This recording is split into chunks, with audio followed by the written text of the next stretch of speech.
और वहाँ पर आपने ये तय किया था कि एक अवयस्क को अनुबंध करने के अयोग्य माना गया है।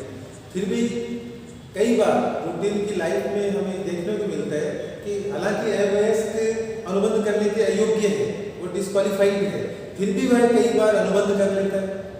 तो ऐसी स्थिति में उस पर कौन से नियम लागू होंगे, उसके द्वारा किया गया अनुबंध व्यर्थ होगा, वैलिड होगा, या उसको न्यायालय मान्यता देगा, या वह किसी के विरुद्ध मुकदमा दर्ज कर सकेगा या नहीं कर सकेगा, उसके विरुद्ध कोई कानूनी कार्रवाई कर सकेगा या नहीं कर सकेगा, इन सभी नियमों की जानकारी अपन इस हेडिंग में देखेंगे। तो एक बार पुनः इस हेडिंग को ध्यान से पढ़िए कि अवयस्क द्वारा किए गए अनुबंधों से संबंधित हमारे अधिनियम में क्या नियम बने हुए हैं, क्या कानून बने हुए हैं, यदि कहीं पर कोई अवयस्क कॉन्ट्रैक्ट करता है तो उसका क्या परिणाम निकलेगा, उसका क्या प्रभाव पड़ेगा।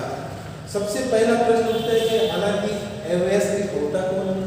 तो एक बार पहले मैंने आपको बताया था कि साधारण शब्दों में यदि आपसे कोई पूछे कि अवयस्क से कहते हैं, तो आप कहते हैं कि जिसने अपने 18 वर्ष कंप्लीट कर लिए वो वयस्क, और जिसने 18 वर्ष कंप्लीट नहीं किए वो अवयस्क कहलाता है। लेकिन ये तो अपने देश में जो भारतीय वयस्कता अधिनियम बना उसके अनुसार है। अलग अलग कंट्रीज में वयस्कता अधिनियम अलग अलग बने हुए हैं। कहीं पर 18 साल, कहीं पर 20 साल, कहीं पर 22 साल, कहीं पर 21 साल, 17 साल। लेकिन अपने देश के संदर्भ में आपको अवयस्क की परिभाषा यदि आपसे पूछी जाए तो आप उसको 2 भागों में बताओगे। सामान्य परिस्थितियों में वह व्यक्ति अवयस्क है जिसकी उम्र 18 वर्ष नहीं हुई है, अर्थात 18 वर्ष से कम उम्र वाला व्यक्ति माइनर कहलाएगा। विशिष्ट परिस्थितियों में यदि केवल आप 18 वर्ष बताएंगे तो आपका उत्तर अधूरा रहेगा। विशेष परिस्थितियों से अभिप्राय ऐसा अवयस्क जिसके माता पिता दुनिया में नहीं है और उसके लिए गार्जियन अपॉइंटेड किया हुआ है, न्यायालय ने उसके लिए एक संरक्षक नियुक्त कर रखा है, तो वो विशिष्ट परिस्थिति कहलाएगी। यदि ऐसी स्थिति है कि अवयस्क खुद तो है, उसके माता पिता जिंदे नहीं है, तो उसके लालन पालन के लिए, उसके पोषण के लिए किसी संरक्षक को नियुक्त किया हुआ है, गार्जियन को अपॉइंट किया हुआ है, तो वह अवयस्क जब तक 21 साल का नहीं होगा तब तक वह अवयस्क माना जाएगा। तो आपसे यदि 2 नंबर का प्रश्न पूछा जाता है कि what do you mean by minor in our country, तो आपको बताना होगा भारतीय वयस्कता अधिनियम के अनुसार सामान्य दशाओं में वह व्यक्ति जिसकी उम्र 18 वर्ष से कम है, विशेष परिस्थितियों में जिसके माता पिता नहीं है और जिसके लेन देन के लिए गार्जियन को अपॉइंट किया हुआ है, 21 साल से कम उम्र वाला व्यक्ति अवयस्क कहलाता है। अब यहाँ पर दूसरी स्थिति में थोड़ा सा डीपली अपन यदि जाने कि गार्जियन अपॉइंट किया हुआ है तो उस गार्जियन में भी अनुबंध करने की क्षमता होनी चाहिए। अर्थात यदि गार्जियन में अनुबंध करने की क्षमता नहीं है और वह गार्जियन उसकी अवयस्क की तरफ से कोई अनुबंध करेगा तो वह अनुबंध व्यर्थ होगा। इसलिए गार्जियन में अनुबंध करने की क्षमता होनी चाहिए, अर्थात वह स्वयं वयस्क होना चाहिए, स्वस्थ मस्तिष्क का होना चाहिए और उसमें अनुबंध करने के लिए किसी भी कानून ने उसको मना नहीं कर रखा, अर्थात अयोग्य घोषित नहीं कर रखा। तीनों क्वालिटीज संरक्षक में भी होनी चाहिए, तभी संरक्षक द्वारा अवयस्क के लिए किया गया अनुबंध वैलिड माना जाएगा। अब अपन उन नियमों की तरफ चलते हैं जिन नियमों को आपको समझना है और परीक्षा में जिनको प्रेजेंट करना है। 15 नंबर का प्रश्न पूछा जाता है ज्यादातर कि भारतीय अनुबंध अधिनियम के अंतर्गत अवयस्क से संबंधित नियमों का उल्लेख कीजिए या फिर अवयस्क की क्या स्थिति है भारतीय अनुबंध अधिनियम के अंतर्गत, तो अभी वहां पर भी आपको इन सभी नियमों का जिक्र करना होगा। सभी पॉइंट्स को विस्तार से सुनिए। सामान्य नियम जो फर्स्ट पॉइंट है, अवयस्क द्वारा किया गया अनुबंध पूर्णतः व्यर्थ होगा। अर्थात यदि कोई अवयस्क किसी के साथ अनुबंध करता है, जैसे सपोज ए नाम का विद्यार्थी 17 साल का है और इसने आपके टी नाम के व्यक्ति से अनुबंध कर लिया, तो ए और टी का जो अनुबंध है वह पूर्णतः वैध माना जाएगा, अर्थात कानून इसको स्वीकार नहीं करेगा। जैसे ए ने इससे आपके 10 लाख रुपए उधार ले लिए और कहा मैं 2 महीने बाद दे दूंगा। टी को मालूम नहीं कि ये कानून बना हुआ है कि अवयस्क के साथ किया गया अनुबंध पूर्णतः व्यर्थ है। इसने 10 लाख रुपए दे दिए, 2 महीने आए, टी ने मांगा कि मेरे को 10 लाख रुपए का पेमेंट कीजिए ब्याज से, ए ने मना कर दिया। अब ये कानून की कार्रवाई करना चाहता है, कोर्ट में जाना चाहता है, तो कोर्ट इसको कहेगा कि आपने ए के साथ जो अनुबंध किया था वह पूर्णतः व्यर्थ है। क्यों? क्योंकि एवरेज के साथ किया गया अनुबंध पूर्णतः व्यर्थ होता है। अब आप इसके विरुद्ध कोई कानूनी कार्रवाई नहीं कर सकते। तो सबसे सरल और सबसे प्राथमिक नियम, रूल या लॉ ये बना हुआ है कि अनुबंध पूर्णतः व्यर्थ होगा। नंबर 2, आधारभूत आवश्यकताओं के लिए अव्यस्क अनुबंध कर सकता है और वह अनुबंध वैलिड कहलाएगा। अब देखिए यहाँ पर कंट्रोवर्सी वापस, वैसे एक अव्यस्क अनुबंध करते हैं, ए ने टी के साथ अनुबंध किया, अव्यस्क के कारण अनुबंध व्यर्थ हो गया। लेकिन यदि अव्यस्क अपने जीवन की आधारभूत आवश्यकताओं को पूरा करने के लिए किसी के साथ अनुबंध करता है तो वो अनुबंध वैलिड माना जाता है। अब फिर प्रश्न उठता है कि आधारभूत आवश्यकताएं क्या क्या हो सकती है, तो वो आप इसमें देखिए। आधारभूत आवश्यकताओं में अपने यहाँ पर एक पिक्चर, रोटी कपड़ा और मकान, ये आधारभूत आवश्यकताएं हो गई। इसके साथ साथ दवाइयाँ, शिक्षा, अपने स्वयं की और अपने बच्चों की शिक्षा यदि वो दिलाना चाहता है तो वो भी आधारभूत आवश्यकताओं में ही सम्मिलित होगी।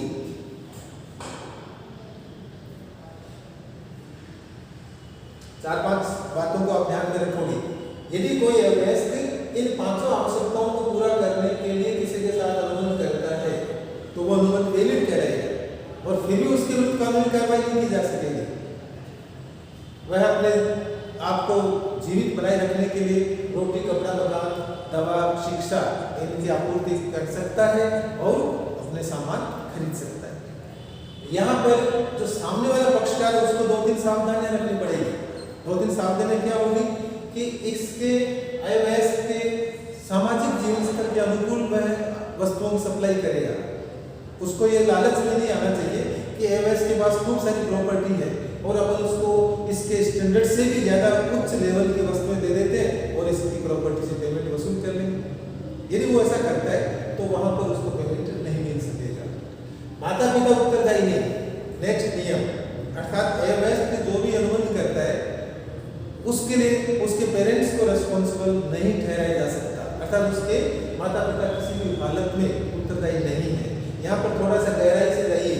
यहाँ पर आपको 2 बातें ध्यान में रखनी पड़ेगी। नंबर 1, यदि अव्यस्क अपने माता पिता की जानकारी के आधार पर कोई गलत काम करता है तो उसके माता पिता को उत्तरदायी ठहराया जाएगा, अर्थात वो उनका एजेंट बन जाएगा। और यदि अव्यस्क माता पिता की जानकारी के बिना ही कोई कार्य करता है तो उसके माता पिता उत्तरदायी नहीं होंगे। फिर से सुनिए, यदि कोई अव्यस्क अपने माता पिता की जानकारी से माता पिता के द्वारा अधिकृत किए जाने पर कोई गलत काम करता है तो उसके माता पिता को उत्तरदायी ठहराया जाएगा। और यदि कोई अव्यस्क अपने माता पिता की जानकारी के बिना स्वयं के लेवल पर कोई गलत कार्य करता है, अनुबंध करता है, तो वह स्वयं उत्तरदायी होगा। जैसे यहाँ पर ए टी को झूठ बोल करके कि मैं वयस्क हूँ, मेरे को आप 10 लाख रुपए दे दीजिए, और फिर अपने माता पिता को उसने 10 लाख रुपए पकड़ा दिए और उनको मालूम है कि झूठ बोल करके लाए हैं। फिर टी यदि डिमांड करता है तो उसके माता पिता को उत्तरदायी ठहराया जाएगा, क्योंकि माता पिता की जानकारी से उसने ये काम किया है और उनकी जानकारी के बिना ही वो काम करता है तो उसके माता पिता उत्तरदायी नहीं होंगे। कपट के आधार पर अनुबंध करना, अव्यस्क झूठ बोल करके छल कपट करके और फिर किसी के साथ अनुबंध करता है तो अनुबंध व्यर्थ होगा। इसी तरह से मिथ्या वर्णन के आधार पर किसी के कहने में आ गया कोई कि अरे वो तो अव्यस्क नहीं है, वयस्क है, और किसी तीसरे व्यक्ति ने उस बात पर विश्वास कर लिया, गलत बात पर विश्वास करके अव्यस्क के साथ अनुबंध कर लिया तो भी अनुबंध व्यर्थ माना जाएगा। वयस्क के साथ मिलकर अनुबंध करना बहुत अच्छा नियम, अच्छा पॉइंट आपके सामने आया है। कभी कभी ऐसा सुनने को मिलता है कि एक अव्यस्क खुद किसी के साथ वैलिड कॉन्टेक्ट नहीं कर पा रहा, वो चतुराई करता है, किसी वयस्क के साथ मिलकर के फिर अनुबंध कर लिया। जैसे सपोज ए खुद अयोग्य है लेकिन इसने क्या किया, आपके बी के साथ मिलकर के और फिर टी के साथ अनुबंध कर लिया। ये 2 पक्ष का, एक पक्षकार ये हो गया, एक पक्षकार आपका ये है, ये आपका है मेजर और ये आपका माइनर। ये 25 साल का है और ये 17 साल का, अब पेमेंट चुकाने की नौबत आई, ए और बी दोनों ने मना कर दिया, तो यहाँ पर डी किसके विरुद्ध कानूनी कार्रवाई कर सकेगा? केवल बी के विरुद्ध कानूनी कार्रवाई कर सकेगा, ए के विरुद्ध अभी भी कानूनी कार्रवाई नहीं कर सकेगा, क्योंकि यह वयस्क के साथ मिलकर के अनुबंध कर रहा है। तो ऐसी यदि कभी स्थिति बनती है तो वह वयस्क स्वयं उत्तरदायी होगा, अवयस्क नहीं। एजेंट के रूप में अवयस्क की स्थिति, ये 3 पॉइंट एक साथ आपको ध्यान में रखना है, याद रखने की जरूरत नहीं पड़ेगी। यदि कोई अवयस्क एजेंट के रूप में कहीं पर कोई अनुबंध करता है तो वो अनुबंध वैलिड कहलाएगा। अब यहाँ पर हास्यास्पद स्थिति आपको नजर आ रही होगी, जैसे अभी हम लेते हैं कि सपोज दूसरा एग्जांपल आप लीजिए, आर नाम का एक स्टूडेंट है और 15 साल का है, ये आपके जेड के पास गया कि मेरे को 5,000 रुपये का माल उधार दे दीजिए। जेड को मालूम था कि ये माइनर है, अवयस्क है और इससे अपन पेमेंट नहीं ले सकेंगे। जेड ने इसको मना कर दिया कि नहीं, आप माइनर हो इसलिए आपके 5,000 रुपये माल उधार नहीं दे सकता। 1 महीने बाद क्या होता है कि आर नाम का व्यक्ति एल का एजेंट बन जाता है, नौकरी करने के मकसद से इसकी यहाँ पर सर्विस शुरू कर दी इसने। अब इसका एजेंट बनने के बाद वो आर के पास जाता है, जेड के पास जाता है कि मैं उसका एजेंट हूँ, उसने मेरे को भेजा है 5,000 रुपये का माल उधार दे दीजिए, और यहाँ पर जेड उसको मना नहीं करता, जेड इसको दे देता है। तो यहाँ पर वो माल एल के पास आ गया, तो उसके लिए कौन रिस्पॉन्सिबल होगा? एल होगा। तो कहने का तात्पर्य, एक अवयस्क स्वयं के लिए वैध अनुबंध नहीं कर सकता, एजेंट के रूप में वैलिड कॉन्ट्रैक्ट कर सकता है। साझेदार के रूप में अवयस्क की स्थिति अपने आप में बहुत बड़ा एक चैप्टर बनता है। क्या साझेदार के रूप में अवयस्क को सम्मिलित किया जा सकता है या नहीं किया जा सकता? आपने साझेदार अधिनियम पढ़ रखा है, वहां पर अवयस्क की पोजीशन को क्लियर किया हुआ है। तो कुछ बातें मैं आपसे शेयर करना चाहूंगा। सबसे पहला साधारण नियम क्या है कि एक अवयस्क को साझेदारी में सम्मिलित नहीं किया जा सकता। यदि किया जाना जरूरी है तो 3 कंडीशन पूरी होने पर ही उसको साझेदारी फर्म में प्रवेश दिया जा सकता है, अन्यथा नहीं। ये 3 कंडीशन क्या क्या है? नंबर 1, सभी साझेदारों की सहमति से ही अवयस्क को साझेदार बनाया जा सकता है। नंबर 2, साझेदारी फर्म की स्थापना के समय नहीं, बल्कि एक बार स्थापना हो गई उसके बाद अवयस्क साझेदार बनाना संभव होगा। नंबर 3, केवल लाभों में हिस्सा देने के लिए ही साझेदार बनाया जा सकता है, तो लॉस के लिए रिस्पॉन्सिबल उसको नहीं ठहराया जा सकता। फिर से सुनिए, सामान्यतः क्या नियम है कि अवयस्क को साझेदार नहीं बनाया जा सकता। यदि बनाना जरूरी है, परिस्थितियां ऐसी बन गई कि अवयस्क को पार्टनर बनाना ही है, तो 3 शर्तें पूरी होने पर भी अवयस्क को साझेदार बनाया जा सकता है। फिर से सुनिए, 3 शर्तें कौन सी है? सभी साझेदारों की सहमति से, अर्थात आपके 4 साझेदार हैं तो चारों की सहमति होनी चाहिए कि टी को हम साझेदार बना रहे हैं या आर को हम साझेदार बना रहे हैं। यदि इनमें से डी मना कर देता है कि नहीं बनाना, तो वह साझेदार नहीं बन सकेगा। फर्म की स्थापना के समय नहीं, बल्कि स्थापना के बाद संचालन शुरू हो जाता है उसके बाद। उसका कारण क्या है कि पार्टनरशिप डीड तैयार होता है, तो पार्टनरशिप डीड तैयार होता है तो उसमें सभी साझेदारों के सिग्नेचर होते हैं। यदि अवयस्क को आपने प्रारंभिक अवस्था में ही सम्मिलित कर लिया, उसके सिग्नेचर आपने उस डीड पर करवा दिए, तो वह डीड क्या होगा? व्यर्थ हो जाएगा, क्योंकि अवयस्क में अनुबंध करने की क्षमता नहीं होती है। केवल लाभों में हिस्सा लेने के लिए उसको साझेदार बनाया जा सकता है, फर्म के ऋणों के लिए, फर्म के लॉसों के लिए, बाह्य दायित्वों के लिए उत्तरदायी नहीं ठहराया जा सकता। तीनों कंडीशन पूरी होने पर भी साझेदार के रूप में अवयस्क को सम्मिलित किया जा सकता है। कंपनी सदस्य के रूप में अवयस्क उत्तरदायी होता है, क्योंकि वह शेयर खरीदता है, पेमेंट करता है। संरक्षक वाला अनुबंध करना, वापस एक बहुत ही महत्वपूर्ण बिंदु आया है। आपने यहाँ पर ये वाली स्थिति, इससे संबंधित नियम है। अब यहाँ पर इसको पॉइंट को ध्यान से क्लियर करना। यदि विशेष परिस्थितियां हैं, विशेष परिस्थितियां मतलब अवयस्क दुनिया में अकेला है, उसके माता पिता नहीं है और उसके लेन देनों के लिए किसी गार्जियन को अपॉइंट किया हुआ है, तो विशेष परिस्थिति होगी। अब यह गार्जियन अवयस्क लिए अनुबंध करेगा बाह्य पक्षकारों के साथ। जैसे टी के साथ गार्जियन ने टी के साथ एवएस के लिए अनुबंध किया, तो क्या वह अनुबंध वैलिड होगा या नहीं होगा? 3 शर्तें यदि इसने पूरी की है तो वह अनुबंध वैलिड, अन्यथा नहीं। पहली शर्त क्या होगी? इसमें अनुबंध करने की क्षमता होनी चाहिए। किसमें? गार्जियन में। नंबर 2, वह अनुबंध एवएस की ओर से किया जाना चाहिए, स्वयं के नाम से नहीं।